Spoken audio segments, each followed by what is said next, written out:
So the Soap and Clay Kidlet number 2 got me this puffy vest for Christmas, and I love it. It's making me feel like I'm back in Colorado, and you wear this not really as a fashion statement, but to survive.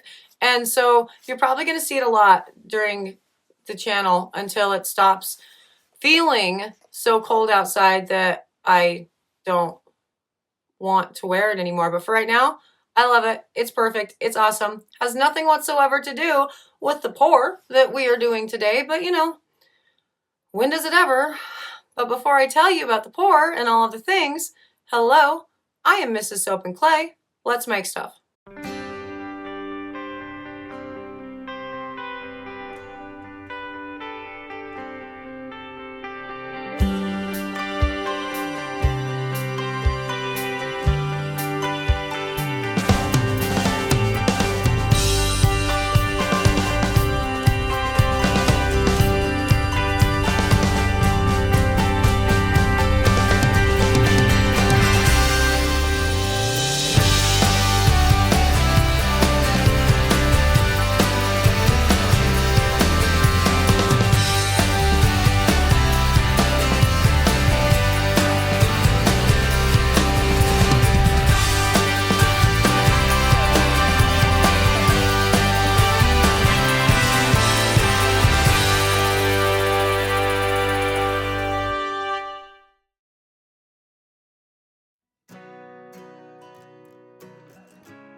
How's it going, Sudsers? Welcome back to the channel. You are at Soap and Clay, where we make all the soapy things, and you are here for day 326 of 365 days of soap, and the Soapprentice is tackling the Straight Lines Design Challenge for Amy Warden Soap Challenge thing.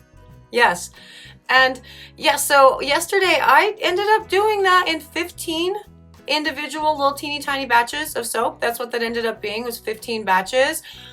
The Soapprentice decided to tackle her straight lines design in 3 batches. So she will be using 3 1-pound batches and doing like a reverse ombre one way, ombre another with 2 different colors. Yes, she's still using the coriander rosewood from Lone Star that I still can't put my finger on as to what that scent blend is. It's driving me nuts. So yeah, if you could tell me, if someone knows, that would be cool, because it's very, very familiar and I don't know what it is. So yes, and we should actually just go to the video and stop watching me twitch right now, because today's filming has been super awkward and all of the things, and so it's more fun to watch Georgia May tackle straight lines designs than watch me be awkward. Okay, so today is the Soapprentice's turn to do the Straight Lines Challenge for Amy Warden Soap Challenge. And I mean, as you might think and expect, the point of the challenge is to have a whole bunch of little tiny straight lines. Yes. And so what Georgia May decided to do is she's going to do like an alternate and backwards like ombre. And so she's going to start with dark green, and then every other layer from that dark green will be a lighter green. She actually did it smart, mixing out all of her colors ahead of time, so she knew what it was all going to be. I didn't do that. Yes. And then the second color, the second layer, will be a light pink. And then so every other layer from that point will get darker pink. And so that's her whole thing for her pour. So she will end up with 12 layers when it's all said and done. And she decided that the best way to do this is to essentially make 3 1-pound batches to accomplish this. And I can get behind that for sure. And she will be using the heating pad with all of her pours to get the batter to get thick as fast as possible, so she can continue pouring on it and not have to take 3 days like with mine. That said, this pour, 3 different videos that she sent through, in total they were an hour and a half long, so this was still a reasonably long pour. So there's that. Now she is still using that coriander rosewood And I've still yet to figure out what it smells like. So I would love someone who's like watching the videos and has experience with Lone Star. If you've done this, use this. What the hell is that smell? It is so familiar. Like a big company, not a soap company or a, body products company, uses that scent in something. Like a cleaning something, or maybe like a candle wax or something. A big company uses this scent. I have smelled it. I feel like it's been in my house a lot, and it is driving me nuts that I cannot place it. For sure. So with all of this, she is just going to be very gently, even if it's not quite set up, trying to get all of her soap onto the next layer. And so each of these little containers have about 4 ounces of soap in them. Splitting a 1 pound batch 4 ways, that makes sense, right? Yeah, that's good maths. That's accurate. And yeah, so she will be, doing this sort of over and over and over again. So I am cutting out all of the extra mixing of the color times and the times wherein it's just kind of, whatever. You get the idea. The next step is the light green. We had the light pink go down on top of the dark green. Now there's a lighter version of the green, and it will continue on and on and on for 12 layers. It's fun. It's a lot of fun. Like, this is actually a very enjoyable experience to watch because I'm not the one doing it. So I'm all about that for sure. Now, in the straight lines design tutorial, the tips and tricks say, use a scent that actually accelerates trace, so you can get this done faster. And the coriander rosewood turned out to not accelerate trace, because again, we have a twofer problem with all of this, because not only are we doing the Amy Warden soap challenges for February, we're also reviewing a fragrance company we've never ever used, and that company's name is Lone Star. And a lot of these scents have super accelerated. This one is not. So that sucks. But there was no way of us knowing because none soaping notes on the website. And that's a thing. And so, a lot of times it doesn't matter. Like with a lot of companies, it doesn't. This has been, yeah, so whatever. If I had known that the teak bamboo was going to accelerate, I would have used that one, chosen that one to use for the straight lines challenges instead of the coriander rosewood, because that would have been great. All of these would have actually gone faster, and we wouldn't be moving everything around so much, really, because it's a lot of moving of the batter and smoothing everything out to nice. But at the same time, working with the accelerated soap batter, you still do have that issue of making sure that everything has to get, spread around, because like that ricing that we had going on with that teak bamboo, that was not fun, and that wouldn't have created a straight line because it was just glopping all over the place. So we still would have had to be like spackling and shellacking it across the surface. The only benefit of an accelerating scent blend would have been that the layer underneath firmed up faster, which is a good benefit. So I don't know. There's no right way to do any of this, is the thing. And so this is what Georgia May decided to do. This is her second batch of soap, and it's ultimately what I decided to do. Make a whole bunch of little batches. And for a soap challenge wherein I'm not doing it all the time, and it's not something that's just in my line always, I'm 100% fine with that. And for the bars that are in my line always, or at least, in significant amounts, at least once a year, like the Pride bar, for example, yeah, I mean, I'm all about that too, because that's 6 layers. It's just 6. Georgia's doing 12. I did 14. It was all crazy. So those aren't things that you do on the regular and just keep them in your line. But Again, that's not the point of any of the challenges. All of the Amy Warden soap challenges are meant to be challenging. And you learn and you grow and you build your community and all the things.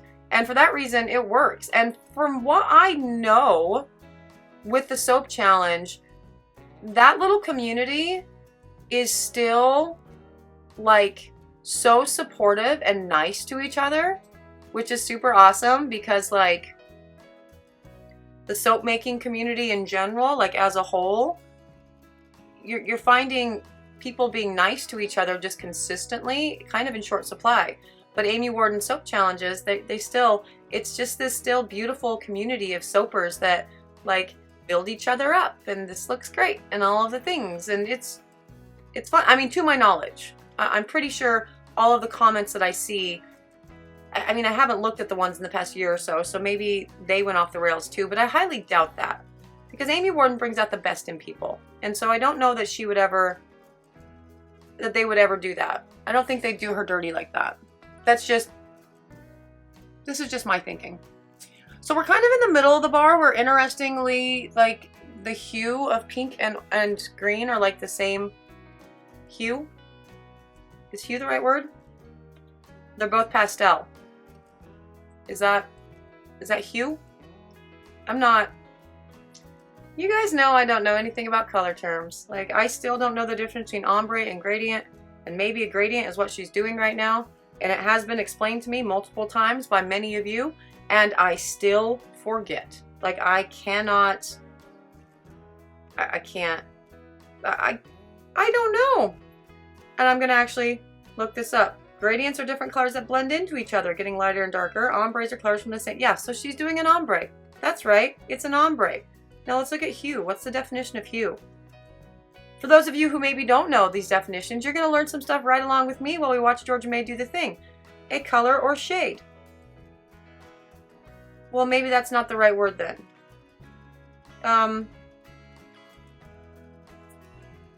Vibrancy? Saturation? I don't know. They're both pastel at this portion of the bar, is what I'm going back to. Which I said like 2 minutes ago. That's where we are. Kind of in the middle of the bar right there. They're both pastel. So that's cool. I'm actually really looking forward to seeing this cut because that's kind of cool. Going red and green flip-flop, which is kind of what I did for mine, right? So on one side it was green and the layers starting at the bottom that ran the vertical layers, it was dark green, and then it moved up to light with all the verticals. And for the horizontal layers, it started with white and it moved to black. So kind of that too. Just not in this, you know, not just all horizontal layers, which would have been smarter and probably more fun. But damn if that pour wasn't challenging. So for that reason, yeah, it was cool. I still, for the experience, it was worth it. Would I ever do it again? Absolutely not. Am I super excited and glad and happy that I get to watch Georgia May do this right now and it not be me? For sure. Because just in general, me and layers, we don't get along. Expecting straight line layers, that's not a fair expectation of me. Ever. But she's like, I don't know, 8 pours into this right now, right? And that means she only has 4 left. And that's pretty exciting. So she's like 2/3 of the way done and is ready for, you know, another round of all of the soapy things. So let's go check out her final round and see how that goes and, you know, continue watching her being awesome.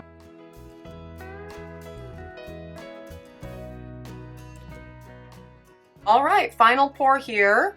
And again, she did the mixy mix thing. She had the line, the thing. It's a 1 pound batch. And she's separating everything out, about 4 ounces into each. And we'll continue on with her process. And I mean, I didn't see anything that would be of great concern through any of these pours. Nothing suggested she's going to have issues with any sort of like dips or swoops or all of the things. And I'm sorry, I just got an email from one of my wholesale accounts asking if they have any of her dish bars. Sorry, yeah, no, I'm focused back here. So yeah, I haven't seen anything that would cause, there'd be any cause for concern. And the reason that she just dumped that one right there is because the soap had actually been sitting on the counter for about an hour while she went and did something else, and she went back for the final batch, and you know, the soap underneath was nice and firm, so no issues with that. And also I think with this, she's probably just getting tired of working on the same soap, and so this is usually where I start messing things up, because I just dump and go, and all of the hard work that I put into it, it's all ruined. Because in that last layer, I'm like, this is good enough, it will be fine. And it's not, because if your whole like point is perfectly straight lines and you do that, well, not fine then, is it? And I learned the lesson afterwards, but I still repeat the action. So I guess lessons aren't really learned, or whatever, it's all a thing. So she is going to be doing the nice and old trusted wall pouring the soap a little bit on the wall, having it stick there, and then you can just gently kind of smoosh it over after you fill in the middle a little bit with, she's actually really good at using that spatula to break the fall of the soap. I've never really mastered that. In all of the years and years and years that I've been making soap, I've never mastered that. It's actually easier for me just to gently spoon just a little teeny tiny bit of soap at a time into the mold than try to make a spatula move at the same pace as the thing I'm pouring onto it's all thing. And she's good at it, is the point that I'm making. And yeah, no, one more layer for her and she will be done with this. And this layer should be her darkest pink. So lightest green, darkest pink, right? Those are the last two layers. I think that's the plan and the thing and the focus. So yeah, it's very exciting. Now this will be put in the oven for C-pop and gel to make sure all these colors get nice and vibrant. That's one of the risks that you run when you are pouring multiple batches over a period of hours. If you don't get the right heat cycle to them all, the first bars that you poured, they could start, or layers that you poured, they could start developing soda ash, or maybe their colors won't be as vibrant. And so we definitely want to give a really good heat cycle to this to help the lower layers, the lower lines, and their colors as much as we possibly can, because it's been a minute since, you know, they've been poured. And I'm wondering if after a pour this long, she's going to bother taking a skewer to the top and decorating it, or she's just going to keep it completely straight. I mean, I would go with completely straight just because you've been doing all these straight lines, and so texturing the top seems a little weird. But also the reason why I didn't texture my top was not for that reason. It was because I had worked on it for 3 days and I didn't want to do it. So nope, she's not taking a skewer to it. Let's put this in the oven, have it get it C-popped, gelled, all the jazz, and we will cut into this, you know, tomorrow, but in the next slide for you, because you don't have to wait, my friend, and we do.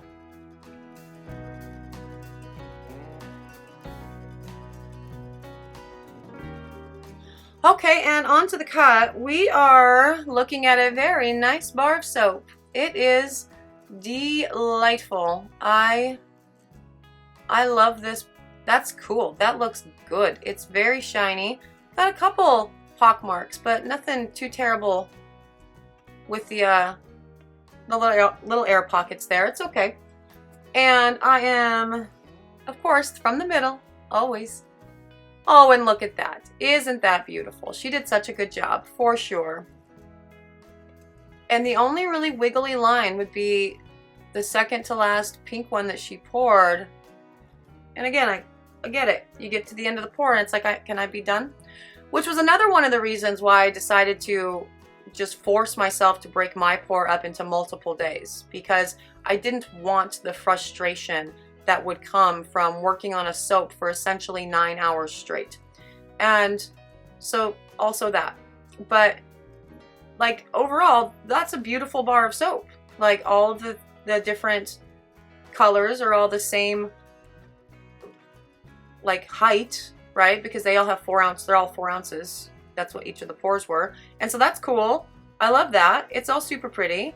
And you know, she got to do her straight lines, which I think is super beautiful. And I like the pattern that she chose, going like the ombre but 2 different ways. It definitely creates a very interesting bar of soap. for sure, that you think about. It makes you think, which is good. I like to think sometimes.